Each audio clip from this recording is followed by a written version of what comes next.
Sarong lalaki ang nadukayang gadan sa gilid tinampok ang Mayon Mariawa Road sa Purok 2 Barangay Mayon, Daraga Albay. Alas 10 kasubong aga. Kataid kang nadiskubring bangkay ang sarong motorsiklo. Sa impormasyon, sarong residente sa lugar ang namumutol ning kahoy sa nasambit na porsyon ang nakadiskubre sa biktima. Natulos na pigpaabot sa karaman kan mga opisyal sa barangay. Positibong binisto ni Aljon Llobet ang biktima na sa iyang bayawon na si Sandro Valiante na nagtatrabaho bilang security guard. Asin residente kan barangay Anislag, Daraga.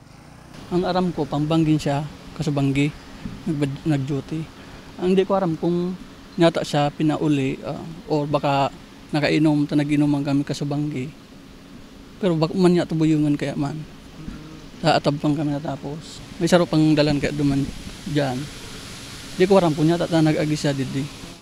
Sigun kay punong barangay Joel Yandelar, posibleng banggi pa na aksidente ang biktima. Alagadulit ang madiklom ang lugar, mayong nakahiling sa insidente, asin nakaresponde sa biktima.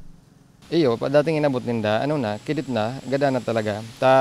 Siguro, pag-estimate ninda, banggi pa nangyari. Tapos din talaga nag-aangos, tapos ning turog na so mga dugo baga sa pandok. Turog na so dugo. Posibleng pigain talaga diyan hari sa galing Mariawa, pa Digdi, pababa, pa Mayon. Sa datos kang barangay, ininang ikaduwang beses na may motoristang binawian ng buhay, partikularmente sa nasambit na porsyon. Sa ngunyan, padagos pang pinagigibong investigasyon kang otoridad sa insidente.